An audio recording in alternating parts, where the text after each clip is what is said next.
What if a civilization, one just as advanced, just as powerful, and just as certain of its own permanence as our own, could just vanish? Not just fall in a blaze of glory, not just get conquered and absorbed, but get almost completely wiped from the pages of history, leaving behind only whispers and ruins that deepen the mystery. Imagine, for a moment, sprawling empires that built cities to rival anything on Earth, that commanded vast territories and populations in the millions, that developed world-changing knowledge and technologies, only to disappear. This isn't the plot of an epic sci-fi movie. It's a real, recurring, and deeply unsettling chapter in the story of humanity. These are not tales of simple decline. They are historical black holes, where vibrant worlds were swallowed by time, leaving us to piece together the clues. Today, we're exploring some of history's most haunting disappearances. We'll journey from the sprawling, meticulously planned cities of the Indus Valley to the brilliant seafaring palace builders of the Minoans, and finally into the deep jungles of Southeast Asia, to the home of the god-kings of the Khmer Empire. Now, I should be clear, the phrase vanished without a trace is a bit dramatic. Of course, they left. We found their monumental cities, their art, their tools.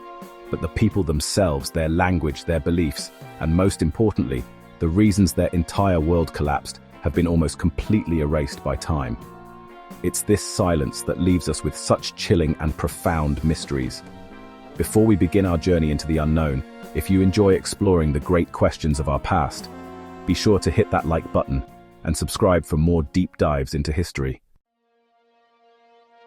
Let's start our journey in the vast plains and river valleys of modern-day Pakistan and northwest India. Here, we find the remnants of one of the largest and most enigmatic cultures of the ancient world, the Indus Valley civilization. To call it massive is honestly an understatement. At its peak, from roughly 2600 to 1900 BCE, this civilization covered more territory than ancient Egypt and Mesopotamia combined, stretching across parts of Afghanistan, Pakistan, and India. It was home to a staggering population, estimated to be up to 5 million people. Their cities, like Mohenjo-daro and Harappa, were nothing short of revolutionary. These were not chaotic collections of mud huts. They were breathtaking marvels of urban planning. Imagine walking through streets laid out in a precise grid, much like modern-day Manhattan. You'd see multi-story houses built from uniform baked bricks, many equipped with their own private bathrooms and even running water. Their sanitation systems were the most advanced in the world, with sophisticated drainage and sewer lines running beneath the streets. Amenities that would remain unheard of in most of the world for thousands of years. This was a society obsessed with order and precision. They even developed a highly standardized system of weights and measures, crucial for a trade network that stretched for thousands of miles, reaching all the way to the great cities of Mesopotamia. But for all of their obvious genius, there's a strange and profound silence at the heart of this civilization. As archaeologists uncovered these incredible cities, they noticed something was missing. We found no grand temples dedicated to powerful gods, no lavish royal palaces for mighty kings, no monumental statues of revered rulers. And most tantalizing of all, they left behind a beautiful complex script of over 400 unique symbols, etched into small stone seals. A script that, to this day, we still cannot read. Their story is written down, but we are illiterate. We can see the intricate evidence of their daily lives, their homes, their workshops, their public baths, but we cannot hear their voices. We don't know their name for their own civilization, their kings, their gods, or their stories. Then, around 1900 BCE, that silence became permanent. The great, orderly cities were abandoned. The bustling trade routes dried up. Their unique script vanished from the historical record, never to be used again. What could cause such a complete and total collapse? For decades, the leading theory was a dramatic and violent invasion. One prominent archaeologist, discovering skeletons scattered in the streets of Mohenjo-daro, painted a vivid picture of a final, brutal massacre at the hands of nomadic tribes, the so-called Aryans. It was a simple, compelling story of conquest. But that story has completely fallen apart under modern scrutiny. Further analysis of those skeletons showed no signs of battle injuries. They were likely just hasty burials from a society in distress, not the victims of a single brutal slaughter. The invasion theory was a myth. Today, the focus has shifted from the sword to the sky to a much more familiar and insidious culprit: climate change. Powerful evidence suggests that around this time, the region's climate began to change, catastrophically. The summer monsoons, the absolute lifeblood of their agriculture, likely shifted their patterns or weakened significantly. This would have triggered long, devastating droughts and crippled their ability to feed millions. The Saraswati River, a mighty waterway that was the heart of many of their settlements, is thought to have dwindled and dried up entirely, turning fertile plains into barren dust. But it probably wasn't just one thing. A crisis of this magnitude is rarely so simple. Think of it as a perfect storm. The environmental degradation from supporting such a huge population for centuries likely added to the strain. The slow shift of international trade routes may have weakened their economy. Faced with a failing water supply and dwindling food, the people of the Indus Valley didn't vanish in a single fiery apocalypse. Instead, they likely abandoned their magnificent cities over generations. It was a slow, quiet fade, as families and entire communities bled away from the urban centers, moving to smaller villages and adapting to a new, simpler way of life. Their great urban experiment was over, not with a bang but with a long, drawn-out whisper. From the dusty plains of the Indus, we head west to the brilliant blue of the Mediterranean Sea and to the stunning island of Crete. Here, from roughly 2700 to 1450 BCE, a vibrant, sophisticated and powerful civilization flourished, the Minoans. They were, in effect, Europe's first great civilization, a maritime powerhouse that used its mastery of the sea to build a trade empire. Their wealth was poured into constructing stunning and labyrinthine palaces at sites like Knossos. These weren't just simple royal homes, they were sprawling multi-story complexes that served as centers for administration, religion, and commerce, all decorated with vibrant, breathtaking frescoes of leaping dolphins, graceful acrobats, powerful priestesses, and mythical griffins. Minoan culture was dynamic, seemingly peaceful, and full of life. But their entire world was perched on a geological knife's edge. About 100 kilometers or 60 miles to the north sat the volcanic island of Thera, which we now call Santorini. Around 1600 BCE, Thera didn't just erupt. It exploded in one of the most violent and cataclysmic blasts in all of human history. The eruption had the force of hundreds of atomic bombs, literally blowing the center of the island to pieces. It completely obliterated the flourishing Minoan settlement of Akrotiri on Thera, burying it Pompeii-style under tons of volcanic ash, preserving it for millennia. For many years, archaeologists and historians assumed this single terrifying event was the end of the story. It was the perfect explanation. The eruption would have triggered colossal tsunamis, racing across the sea to smash the Minoan fleet and obliterate their coastal towns. The sheer volume of ash and sulfur dioxide blasted into the atmosphere would have plunged the region into darkness, causing cold, wet summers and leading to catastrophic crop failures for years on end. It was an apocalypse delivered by nature. But here's where the story gets much more complicated and much more interesting. More recent archaeology on Crete itself has revealed a startling timeline. The final destruction and abandonment of the great Minoan palaces on Crete didn't happen until around 1450 BCE. That's a full 150 years after the Thera eruption. So what gives? If the volcano was the killer, it was an incredibly slow one.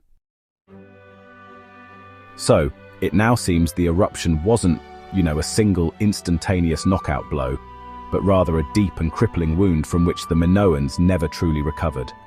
The loss of Akrotiri, which was a major hub in their trade network, would have been absolutely devastating. The tsunamis, well, they would have wrecked their ports and ships, and the lingering agricultural damage would have caused famine and social unrest.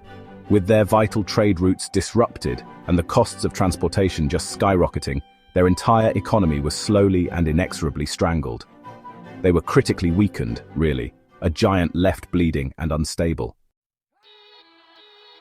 And right on cue, a new, more militaristic power from mainland Greece was on the rise, the Mycenaeans.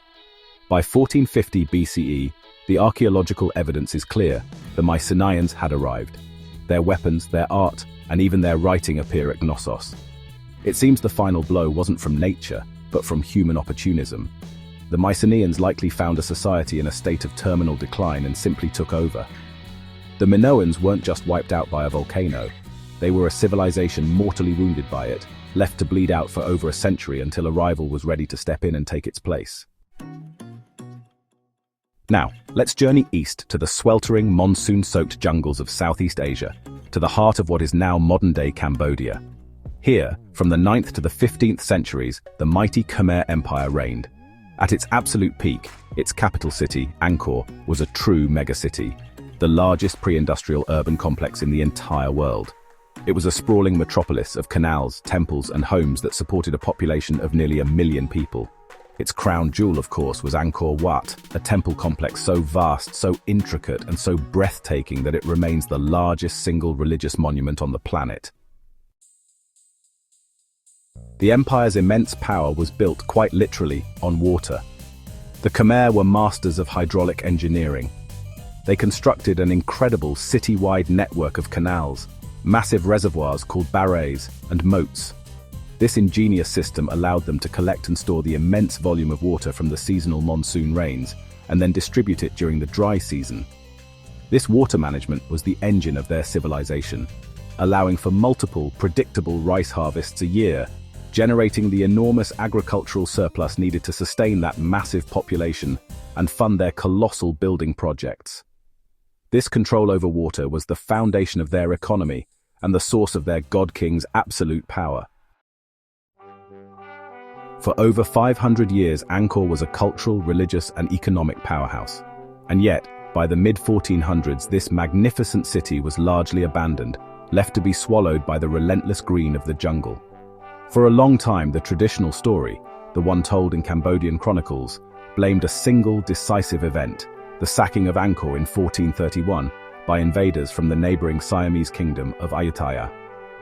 This military defeat was long seen as the final blow that forced the Khmer elite to flee south, abandoning their capital forever. But just like our other vanished empires, the real story is so much more complex. Modern research, including aerial laser scanning that can see through the jungle canopy, shows that the empire was already in deep systemic trouble long before any invasion. In a tragic twist of irony, the very water system that gave Angkor life may have ultimately led to its death. In the 14th and 15th centuries, the climate became erratic and violent. The empire was hit by a series of intense, prolonged droughts that stretched for decades, followed by destructively powerful floods. This climate chaos would have wrecked their delicate, interconnected water system. At the exact same time, centuries of clear-cutting the forests for farmland led to massive soil erosion. The topsoil washed away, clogging the canals with silt and rendering them useless. They were trapped in a vicious cycle. A failing water system led to food shortages, which meant they didn't have the wealth or the manpower to fix the very infrastructure they needed to survive. On top of this environmental crisis, a profound cultural shift was underway. The state religion was changing. The empire was founded on a form of Hinduism where the king was a Devaraja, a divine god-king, a living incarnation of a deity on earth.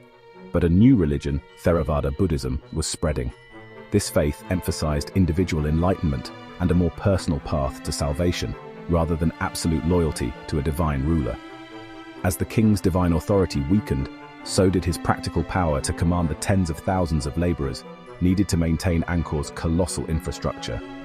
With their environmental, political, and religious foundations all crumbling from within, the Ayutthayan invasion of 1431 wasn't the cause of the collapse. It was merely the final push that toppled a structure already rotten to its core.